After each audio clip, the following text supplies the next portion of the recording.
Superfast. आमदार गोपीचंद पडळकर जयंत पाटील यांच्यावरती केलेल्या वक्तव्यावर ठाम आहेत। पंतप्रधानांच्या आईवर एआयच्या माध्यमातून टीका झाली, त्यावेळेला शरद पवारांनी पंतप्रधानांना फोन केला होता का? पडळकरांचा सवाल। माफी मागण्याचा प्रश्नच नसल्याचंही वक्तव्य। भाजप आमदार गोपीचंद पडळकर यांनी जयंत पाटील यांच्यावरती केलेल्या टीकेच्या संदर्भात शरद पवारांचा मुख्यमंत्री फडणवीसांना फोन, अशी गलिच्छ टीका करणं योग्य नाही, वक्तव्याचा निषेध आहे। फोनवरून शरद पवार यांनी व्यक्त केलं मत। मुख्यमंत्री देवेंद्र फडणवीस यांचा गोपीचंद पडळकर यांना फोन, जयंत पाटील यांच्यावरती खालच्या पातळीवर टीका केल्याच्या नंतर फोन करण्यात आला। अशा पद्धतीची वक्तव्य टाळा, असं फडणवीसांनी सांगितल्याचे पडळकरांनी केली स्पष्टोक्ती। गोपीचंद पडळकर जे बोलले ते योग्य नाही। मुख्यमंत्री फडणवीसांची प्रतिक्रिया, आपण बोलत असताना त्याचा काय अर्थ होतो हे समजून घेतलं पाहिजे। कोणाच्याही वडिलांविषयी बोलणं योग्य नसल्याची फडणवीसांची प्रतिक्रिया। आम्ही पडळकरांचा निषेध करतो, तुम्ही संजय राऊतांचा निषेध करणार आहात का? भाजपच्या नवनाथ बन यांचा अजित पवारांना सवाल।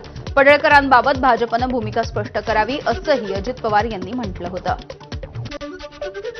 वाचाळ वीरांना आवरा, शरद पवार यांच्या राष्ट्रवादीचे खासदार अमोल कोल्हे यांचं मुख्यमंत्र्यांना आवाहन। माकडानं जाळपोळ केली तर त्याच्या हाती कोलीत देणाऱ्याचा दोष असतो, एक्स पोस्ट करत कोल्हेंनी सुनावलं।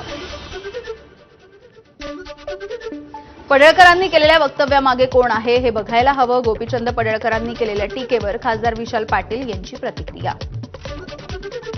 भाजप आमदार गोपीचंद पडळकरांच्या जयंत पाटलांवरच्या टीकेनंतर सांगलीच्या जतमध्ये मोर्चा, संभाजीनगरमध्ये सुद्धा कार्यकर्त्यांचा पोलीस ठाण्यामध्ये ठिय्या, गुन्हा दाखल करण्याची मागणी।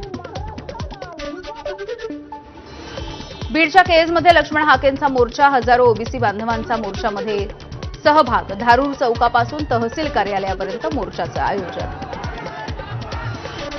हिंगोली जिल्हाधिकारी कार्यालयावरती बंजारा समाजाचा मोर्चा, बंजारा समाजाचे नेते हरिभाऊ राठोड यांच्यासह बंजारा समाजाचे स्थानिक नेते मोर्चामध्ये सहभागी।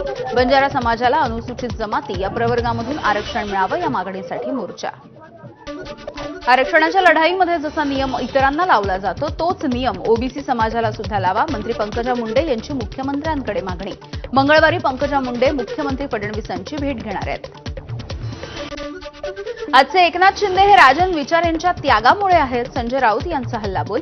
शिंदेंच्या घरी दुर्दैवी घटना झाल्यामुळे त्यांना दुःखामधून बाहेर काढण्यासाठी विचार यांनी स्वतःचं पद त्यांना दिलं, त्यामुळे राजन विचार यांच्या पायाचं तीर्थ रोज शिंदेंनी घ्यावं, राऊतांचा निशाणा। आनंद आश्रमाची प्रॉपर्टी कोणी कोणाच्या नावावरती करून घेतली हे तपासा, खासदार संजय राऊतांचा हल्लाबोल। दिघेंनी कधी पदासाठी मातोश्रीवरती मागणी केली नसल्याचं सुद्धा राऊतांचं वक्तव्य, तर गद्दारांनी मोदींची चापलुसी करून दिघेंचं अवमूल्यन केल्याचा हल्लाबोल। हिंदूंच्या सण उत्सवामध्ये शरद पवार आणि उद्धव ठाकरे फक्त खोडा घालण्याचं काम करतात। स्थानिक स्वराज्य संस्थांच्या निवडणुकीमध्ये त्यांना पाणी पाजल्याशिवाय राहू नका, मंत्री आशिष शेलार यांचं वक्तव्य। वनमंत्री गणेश नाईक यांच्या विरोधामध्ये शिवसेना जिल्हाप्रमुख किशोर पाटकर यांची जनहित याचिका। जनता दरबारामध्ये प्रशासनाच्या अधिकाऱ्यांना दिवसभर वेठीस धरलं जातं, त्यामुळे शहराच्या कामकाजावरती परिणाम होतो, याचिकेत उल्लेख। राहुल गांधींनी निवडणूक आयोगाला प्रश्न विचारले असताना भाजप का मध्ये पडतोय? खासदार संजय राऊत यांचा सवाल। निवडणूक आयोग हा भाजपचा कार्यकर्ता आणि भाजप प्रवक्ते असल्याची राऊतांची टीका, तर भाजप कोळगा पक्ष असल्याचा राऊतांचा हल्लाबोल। राजुरा मतदारसंघावरती राहुल गांधींचे आरोप निराधार। राजुरामध्ये मतदार वाढल्याचा राहुल गांधींचा दावा चुकीचा आहे, आमदार भोंगळे यांची प्रतिक्रिया, तर राजुरा मतदारसंघाची राहुल गांधींनी माफी मागण्याची केली मागणी। महाराष्ट्रामध्ये 7 महिन्यात 14,70,000 मतदार वाढले। स्थानिक स्वराज्य संस्थांच्या निवडणुकांच्या आधी मतदारांमध्ये ही वाढ झाली आहे, तर निवडणूक आयोगानं 4 लाखांपेक्षा जास्त मतदार वगळले, त्यामुळे महाराष्ट्रामध्ये एकूण मतदारांची संख्या 9,84,00,000 निवडणुकीची प्रक्रिया 3 टप्प्यांमध्ये घेण्याचं निवडणूक आयोगाचं नियोजन। एबीपी माझाला सूत्रांची माहिती। नोव्हेंबरमध्ये जिल्हा परिषद आणि पंचायत समितीच्या निवडणुका, डिसेंबरमध्ये नगरपालिका आणि नगरपंचायतीच्या, तर जानेवारीमध्ये सर्व महानगरपालिकांच्या निवडणुका होणार असल्याची माहिती। आमदार प्रवीण दरेकरांनी घेतली मुख्यमंत्री फडणवीसांची भेट। राज्य सहकारी संघाचा शिक्षण निधी पूर्ववत सुरू करण्याची दरेकरांची मागणी। सकारात्मक कार्यवाही करण्याचे फडणवीसांचं आश्वासन। राज्यातल्या नागरिकांचा गोल्डन डेटा तयार 2 ऑक्टोबरला सरकार हा गोल्डन डेटा जाहीर करणार. लाडकी बहीण योजनेच्या घोळ्याच्या पार्श्वभूमीवर राज्यामधील सरकारी योजनांमधील बोगस लाभार्थी शोधण्यासाठी गोल्डन डेटा वापरला जाणार. कोल्हापूर शहरालगत असलेल्या गावामध्ये सराईत गुंडांची दहशत. हातामध्ये कोयता, तलवार आणि लोखंडी रॉड घेऊन केली दुचाकींची तोडफोड. तसंच एका बेकरीमध्ये घुसून हाणामारी करत महिलांना अर्वाच्य भाषेत दमदाटी. राज्यामधल्या रस्त्यांवरील खड्ड्यांवरून हायकोर्टाकडून मनपाची कान उघडली. खड्ड्यांमुळे 12 जणांचा मृत्यू. हायकोर्टानं व्यक्त केला संताप. एका आठवड्यामध्ये खड्डे बुजवण्याचे हायकोर्टाचे आदेश. दोषी कंत्राटदारांवरती कारवाईचे आदेश. नाशिक शहरामधील खड्ड्यांवरून राजकारण सुरू झाल्याच्या नंतर मनपा प्रशासनाला जाग आली आहे. नाशिक शहरामधील खड्डे तात्काळ बुजवण्याचा मनपा आयुक्तांचा अधिकारी आणि ठेकेदारांना सूचना. 5 ठेकेदारांना नोटीस बजावण्यात आली. ॲप आधारित कॅब सेवांचं भाडं परिवहन विभागाकडून निश्चित. प्रति किलोमीटर 22 रुपये 72 पैसे इतकं भाडं. मागणीच्या कालावधीमध्ये हे भाडं 1.5 पट वाढवण्याची मुभा आहे. तर मागणी नसलेल्या काळात 25% भाडं कमी करावं लागेल.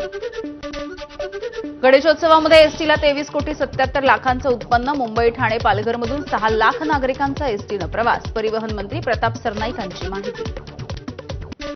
वाहतूक कोंडीमध्ये अडकल्यामुळे 2 वर्षांच्या चिमुरड्याचा मृत्यू. रुग्णवाहिका तब्बल 5 तास वाहतूक कोंडीमध्ये अडकल्यामुळे चिमुरड्याचा मृत्यू.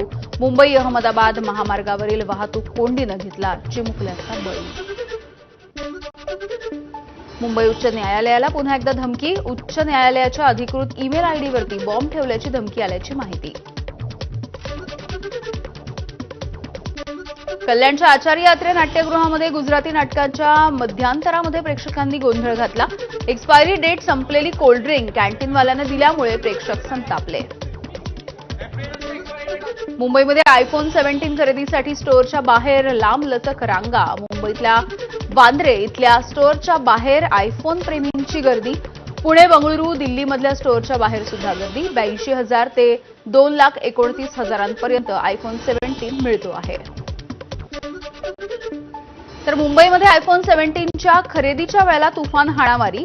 वांद्र्यामधल्या जिओ सेंटरच्या बाहेर ही हाणामारी झाली आहे. सुरक्षा कर्मचारी अपुरे पडले आणि त्यानंतर रांगेमधल्या काही जणांनी मध्यस्थी केली. साताऱ्यामधील खटाव वडूजला मुसळधार पावसानं झोडपून काढले. मायनी कुकुरवाड या रस्त्यावरचा पूल वाहून गेलेला आहे. खरीपाची शेतातली पिकं सुद्धा पाण्यात गेली आहेत. शेतकऱ्यांचं मोठं नुकसान झालंय. दक्षिण सोलापूर तालुक्यामधील वडकबाळ या गावामध्ये सीना नदीनं धोक्याची पातळी ओलांडली. नदीनं पात्र सोडल्यामुळे 2 किलोमीटरपर्यंतच्या शेतामध्ये पाणी शिरलं. शेतीचं मोठं नुकसान. दक्षिण सोलापूर तालुक्यामध्ये सीना आणि भीमा नद्यांना पुराचं पाणी शेतामध्ये शिरल्यामुळे हजारो एकर शेती पाण्याखाली. शेतकरी छोट्या होडीमधून शेतात फिरत असून अडकलेले मोटर, स्टार्टर आणि घरामधील मौल्यवान साहित्य ते बाहेर काढतायत. सोलापूरमध्ये मुसळधार पाऊस. पावसामुळे वांगी गावामधील जिल्हा परिषदेच्या शाळेच्या मैदानाला सध्या तळ्याचं स्वरूप आलंय. सोलापूरच्या द्वारकाधीश नगरमधील नागरी वस्तीमध्ये ड्रेनेजचं पाणी शिरलं. याच ड्रेनेजच्या पाण्यामध्ये बसून ठाकरे सेना आणि स्थानिक महिलांनी आंदोलन केलंय. कागदी होड्या पाण्यामध्ये सोडून त्यांनी प्रशासनाचा निषेध केला. सांगलीमध्ये जेसीबी लावून नागरिकांनीच खड्डे भरले. गुहागर विजापूर मार्गावरील सुलतान गादे गावच्या नागरिकांचा संताप. खड्ड्यांमुळे होणारे वाढते अपघात बघून नागरिक आक्रमक. रस्ता लवकरात लवकर व्यवस्थित करण्याची मागणी. सोलापूरच्या नान्नज इथल्या जिल्हा परिषद शाळेमध्ये शिक्षकांच्या बदलीनं विद्यार्थी ढसाढसा रडलेत. शिक्षकांच्या निरोप समारंभाच्या वेळेला विद्यार्थ्यांना अश्रू अनावर झाले. नवरात्र उत्सवाच्या निमित्तानं अंबाबाईच्या सुवर्ण अलंकारांना झळाळी. देवीच्या दागिन्यांसह सुवर्ण पालखीची करण्यात आली स्वच्छता. कोल्हापूर शहरालगत असलेल्या गावामध्ये सराईत गुंडांची दहशत. हातामध्ये कोयता, तलवार आणि लोखंडी रॉड घेऊन त्यांनी दुचाकींची तोडफोड केली आहे. तर एका बेकरीमध्ये घुसून हाणामारी करत महिलांना दमदाटी. धाराशिवच्या भूम तालुक्यामधील वंजारवाडी इथला पूल पाण्याखाली गेलाय. नागरिकांची पूल ओलांडण्यासाठी जीवघेणी कसरत. सार्वजनिक बांधकाम विभागानं लाखो रुपये खर्च करून बांधलेल्या पुलावरून पाणी गेलंय. पुलाचं कामच चुकीच्या पद्धतीनं झाल्याचा स्थानिकांचा आरोप आहे. धाराशिवच्या परांडा तालुक्यामधील कांदलगाव परिसरामध्ये अतिवृष्टीमुळे शेती पिकाचं मोठं नुकसान, कांदा पीक सडण्याची भीती, सोयाबीन, तूर, ऊस या पिकांचं मोठं नुकसान, त्वरित ओला दुष्काळ जाहीर करण्याची शेतकऱ्यांची मागणी. अहिल्यानगरमधील पारनेरच्या वाडे गव्हाण इथल्या विजय खंदारे यांनी 3 एकर क्षेत्रावरती ड्रॅगन फ्रूटचं पीक घेतलंय. पहिल्याच वर्षी त्यांना 26 ते 27 लाख रुपयांचं उत्पन्न मिळालंय. साईनगरीत शिर्डीमध्ये महामंथन केलं जाणार आहे. साईबाबांच्या निर्वाण दिनाची राष्ट्रीय कॅलेंडरमध्ये नोंद व्हावी यासाठी महामंथन केलं जाईल. दिल्ली इथल्या सिद्धपीठ कार्यालयाच्या वतीनं महामंथनाचं आयोजन. तुळजाभवानी नवरात्र उत्सवामध्ये वापरले जाणार एआय कॅमेरे, चोरांना आळा घालण्यासाठी गर्दीचं नियोजन करण्यासाठी एआय तंत्रज्ञानाचा वापर. दर्शन मंडप, तुळजाभवानी मंदिर तसंच शहरामध्ये महत्त्वाच्या ठिकाणी एआय कॅमेरे बसवले जाणार आहेत. मनोज जरांगेच्या विषयी वादग्रस्त व्हिडिओ बनवल्यामुळे हिंगोलीच्या भेंडे गावामध्ये तणाव, 2 गटांमध्ये बाचाबाची झाल्याची माहिती. गावामध्ये पोलिसांचा बंदोबस्त. बीड जिल्ह्याची पाण्याची चिंता मिटली आहे. 145 पाण्याचे प्रकल्प तुडुंब भरले. धरणांमध्ये 97% पाणीसाठा. बिंदुसरा, कोंडलिका, सिंदफना, बोर्णा, बोधेगाव यासह इतर धरणांमधून पाण्याचा विसर्ग सुरू. हिंगोली जिल्ह्यामध्ये रात्री झालेल्या मुसळधार पावसामुळे कयाधू नदीला पूर आलाय. नदीचं पाणी पात्र सोडून आजूबाजूच्या शेतात. काल हिंगोलीचे पालकमंत्री नरहरी झिरवाळ यांच्याकडून याच परिसराच्या पूरस्थितीची पाहणी. हिंगोली जिल्ह्यामधील 2,75,000 हेक्टरवरच्या पिकांचं नुकसान झालंय. हळद, सोयाबीन, कापूस, तूर, ऊस आणि केळी या फळबागांचा पिकांचा समावेश आहे. शेतकऱ्यांकडून सरकारच्या मदतीची अपेक्षा आहे. लातूरचे पालकमंत्री शिवेंद्रराजे भोसले यांनी केली अतिवृष्टीच्या नुकसानीची पाहणी. तेरणा नदीला आलेल्या पुरामुळे शेती, घरं आणि रस्त्यांचं नुकसान झालंय. नांदेडमध्ये सोशल मीडियासाठी रील्स आणि फोटोशूट करण्यासाठी गेलेल्या दोघांचा तलावामध्ये बुडून मृत्यू. नांदेडच्या किवळा साठवण तलावामधून दोन्ही युवकांचे मृतदेह रात्री बाहेर काढण्यात आले. पहिल्यांदाच बुलढाण्यामधील प्रसिद्ध लोणार सरोवरामध्ये पाण्याची पातळी रेकॉर्ड ब्रेक वाढ झालेली दिसते. पाण्याची पातळी वाढल्यामुळे लोणार सरोवरामध्ये असलेल्या प्राचीन काळामधील हेमाडपंथीय मंदिर जसं कमळागड मंदिर, गणेश मंदिर, रामगया मंदिर ही मंदिरं सध्या पाण्याखाली गेलेली आहेत. फार्मसी अभ्यासक्रमाला कॅरी ऑन लागू करण्यासाठी नागपूर विद्यापीठामध्ये विद्यार्थ्यांचं ठिय्या आंदोलन सुरू आहे. कुलगुरू यावरती कोणताही निर्णय घेत नसल्यामुळे आंदोलक विद्यार्थ्यांनी कुलगुरूंची गाडी अडवण्याचा प्रयत्न केला. यवतमाळमध्ये आतापर्यंत 2,74,000 हेक्टरवरच्या पिकांचं नुकसानग्रस्त शेतकऱ्यांची सरकारकडे मदतीची मागणी. मुख्यमंत्री फडणवीसांनी यवतमाळ दौऱ्यावरती असताना मदतीची घोषणा केलेली होती. गोंदियामधील धान उत्पादक शेतकऱ्यांना दिलासा. रब्बी हंगामाच्या धान खरेदीसाठी 5,60,000 क्विंटलचं उद्दिष्ट वाढवलं. 15,000पेक्षा अधिक शेतकऱ्यांना दिलासा. 4 दिवसांपूर्वी जाम नदीच्या पुरामध्ये वाहून गेलेल्या तरुणाचा 3 दिवस उलटूनही शोध लागलेला नाही. सध्या प्रशासनाकडून शोधकार्य सुरू आहे. 3 दिवस उलटून सुद्धा नागपूर इथल्या बचाव पथक घटनास्थळी न पोहोचल्यामुळे तरुणाच्या बचाव कार्यामध्ये विलंब. वीज पुरवठा खंडित झाल्यामुळे वर्ध्याच्या गौळ इथले नागरिक आक्रमक झाले. देवळी तालुक्यामधील अडेगाव इथल्या महापारेषण सब स्टेशनवरती या आंदोलकांनी ठिय्या मांडला. ताडोबा व्याघ्र प्रकल्पाच्या चंद्रपूर मोहर्ली या रस्त्यावरती वाघांचा मुक्त संचार. 3 वाघांचा मुक्त संचार करत असतानाची दृश्य कॅमेऱ्यात कैद झाली आहेत. व्हिडिओ सोशल मीडियावरती व्हायरल. गडचिरोली जिल्ह्यामध्ये 23 ते 27 सप्टेंबरच्या दरम्यान पर्यटन महोत्सव. 5 दिवस विविध उपक्रमांच्या माध्यमातून पर्यटनाला चालना मिळेल. जिल्हाधिकारी अविशात पंडा यांच्या अध्यक्षतेखाली आढावा बैठक. भंडाऱ्यामध्ये एसडीएम कार्यालय परिसरामध्ये 3 दुकानं जळून खाक झाली. अग्निशमन पथकाकडून आग आटोक्यात. दुकानामधील स्टेशनरी, कम्प्युटर, टाईपरायटर आणि इतर साहित्याचं नुकसान झालंय. बुलढाण्यामध्ये विद्युत खांबावरती काम करत असताना खासगी वायरमन विजेच्या धक्क्यानं गंभीररित्या जखमी झालाय. व्हिडिओ समोर आलाय. वीज वितरण कर्मचारी आता खासगी वायरमनची सेवा घेत आहेत. चंद्रपूरमध्ये बिबट्याच्या हल्ल्यात 7 वर्षाच्या मुलाचा मृत्यू झाला. या बिबट्यानं 7 वर्षाच्या मुलाला काकाच्या हातामधून ओढून नेलं. गावापासून 100 मीटरवरती आढळला या मुलाचा मृतदेह. सिंदेवाही तालुक्यामधल्या गडबोरी इथली घटना आहे. रत्नागिरी मुंबई गोवा महामार्गावरच्या हातखंबा इथल्या अपघाताचा थरारक व्हिडिओ समोर आलाय. कोळसा वाहतूक करणाऱ्या ट्रकनं 8 गाड्यांना धडक दिली आहे. या अपघातामध्ये एका तरुणाचा मृत्यू झाला. 5 जण जखमी झालेत.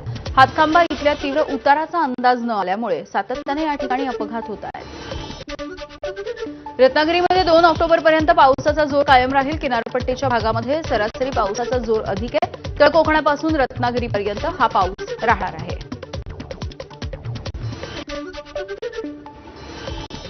आणि बातम्यांचा वेगवान आढावा पूर्ण झाला. यानंतर बुलेटिनमध्ये छोटासा ब्रेक.